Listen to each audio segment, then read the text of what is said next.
Hey, what's going on YouTube? This is Black Bear Hunter coming at you again, and we're here to talk about Odom's Tipple. Yeah, funny name, right? Odom's Tipple. So, at the end of the day, this is Odom's Tipple, made and produced by Hans Brewery, located in Drammen, Norway. This is a Russian Imperial Stout, or Russian Imperial Stout, weighing in at like 10.2% ABV, something like that, 11%, 10.2, whatever. Yeah, 12-ounce format.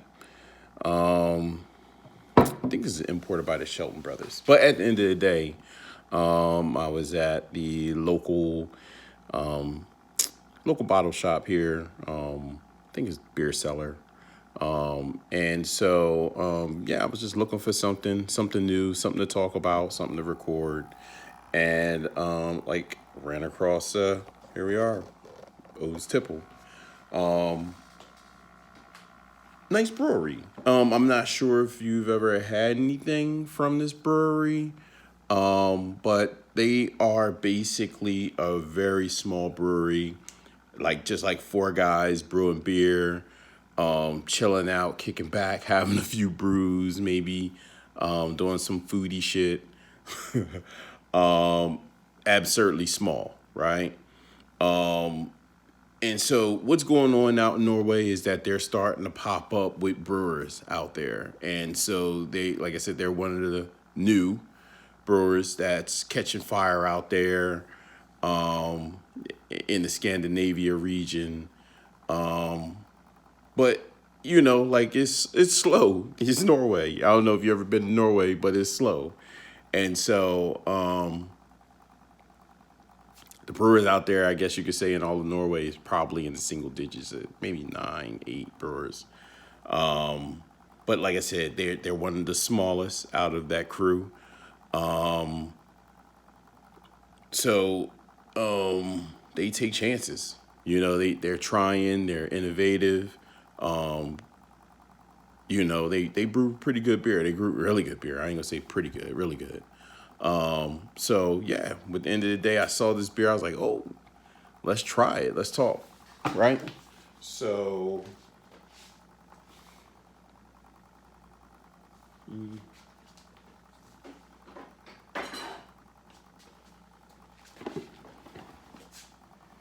let's go ahead and try this out. Forgot the beer bottle opener. So, let's go ahead and give it a try. Let's crack this bad boy. Well, not much action there. Let's give it a quick whiff. Just out of curiosity. Not much smell coming off of that either, but give it a good pour. See if we can get it a little aggressive. Nothing. So when it comes to head, pretty much nothing. That's weird. So pours pretty dark, right? Which is kind of a common characteristic for Imperial Stouts. Pretty much black. Spotty lacing, like the head, like I said, their head is non-existent. I mean, I'm not sure if that's a common characteristic. Top popped off kind of easy, so I don't know if it wasn't dripping or anything anywhere. It wasn't like leaking, and so I don't think that air got to it. I think this is just what it is. That's kind of common today. Some companies, they produce a beer and I'm not going to say it's kind of flat, but, it's kind of flat. Straight out the bottle. So, like I said, appearance-wise, standard, right? I mean, the only notes that I get from the beer was that, it was meant to be a strong beer. Like I said, it's weighing in at 10.2%. I don't know. To see if it actually follows a trend. They kind of do make pretty strong beers across the board. But like I said, they also make pretty good beers. Like they taste wise, it's not just strong; it's actually really good tasting beer. It's kind of like that reverse influence going on here, where they, in their case, they kind of take an American stance when it comes to beers, like a little European influence, a little American.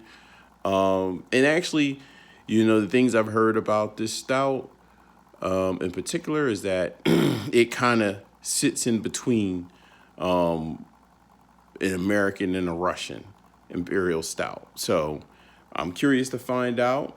We kind of let it air out a little bit while we were here talking. So let me check out the aromas. Uh, mm, I mean, it's kind of sweet smelling. You get some dark fruits in there, maybe a little burnt sugars. Of course, you smell some chocolate, some toasty notes. It's not real strong though. It's like kind of faint. So, with that being said, I'm really not getting much from it, but I'm ready to taste it, ready to try it out, right? So, cheers, YouTube.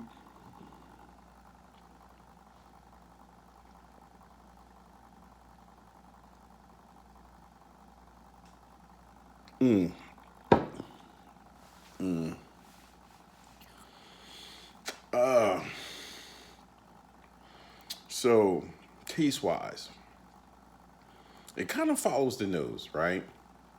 Like I said, you get that sweet notes, like sweet malts, chocolate malts, kind of relative to, an Imperial Stout style.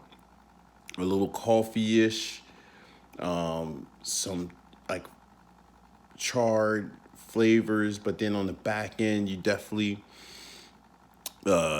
get like some bitterness. But like I said, with the wild yeast, it kind of delivers, right? Like, so you get this,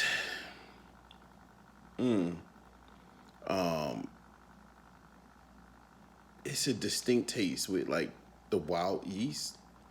Um, a nice like tinge to it. It's definitely not from like, any of the adjuncts that's added to it, or like any of the normal flavors that you get with most Russian Imperial stouts. Like I said, with the malts and the chocolate, coffee-ish. Like I said, the bitters from the hops. But there's definitely something about that wild yeast. But it kind of feels, like I said, it does feel like an American stout in different ways. So it kind of feels in between. Um, yeah, I think it's pretty good. Let me take a taste of that while we talking. Mm,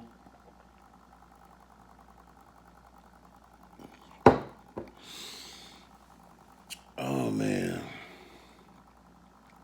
So you get that. Now it's like the licorice is standing out, the toasty charred grains, um, caramel, maybe a little dark molasses. Kind of bready, goes along with that graininess. You get a light smoke flavor in there. Definitely a little smoky. Lightly earthy. Not real heavy on the earthy notes. But like I said, that bitter finish, it's not that bitter. I'm not real big on bitter flavors at the end, but this one is actually really good. Real easy to drink. Maybe some raisin, pretty good. Like it's pretty good. They did a good job with this. I like it. A little on the pricier side. I think I got this at like maybe $7, 6.99, something like that. But good beer, right? Mouth like feel, um, nice viscosity, not too thick, not too light, medium bodied. Um, Shade lighter than most that I like for this style. If I had to compare it something, I might say Surly, but lighter. Um, like I said, you saw like hardly any carbonation, fizzled out really quick, head receded, gone. Wasn't even a ring. Um, uh, I don't know. I mean, it's smooth. It's smooth. It was creamy. Um, Great mouth feel, good viscosity. It's a real easy drink, right? Like I mean, you can't. They actually did really well with for an Imperial Stout. And like I said, for them to be making this in their spare time, um, they doing really well. I mean, I wish I made beer like that in my spare time. Overall, for me, it straddles the line. Like I say, it straddles that line between Russian Imperial and American Imperial.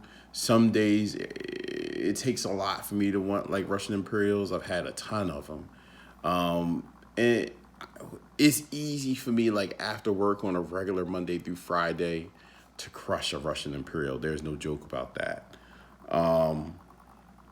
But this one, decent mouthfeel, medium body, slick, low carbonation, that char, bitter malt finish, flavorful, malty. Yeah, it's just it has like a lot going on. Not extremely complex, real straightforward because, like I said, it's kind of textbook Russian Imperial, textbook American Imperial. Yeah, I like it. Right, like it's an easy drink. Um, Unique. I would say it's kind of unique because like it sits in a place where like I'm real funny about a stout. And this is definitely an easy to drink stout. Like I said, it's got that flavors that I'm adjusted to, like I really enjoy from American stouts, flavors that I enjoy from Russian Imperials. And yeah, here we are. Oden's Tipple, coming straight out of Norway, right? Break yourself. So, yeah, I'd say overall, real easy brew, real easy drink. Um, I say go out and try it, make it or break it, right? Make it or break it. I say make it. Thumbs up. Two thumbs up. Peace. I'll get back with you.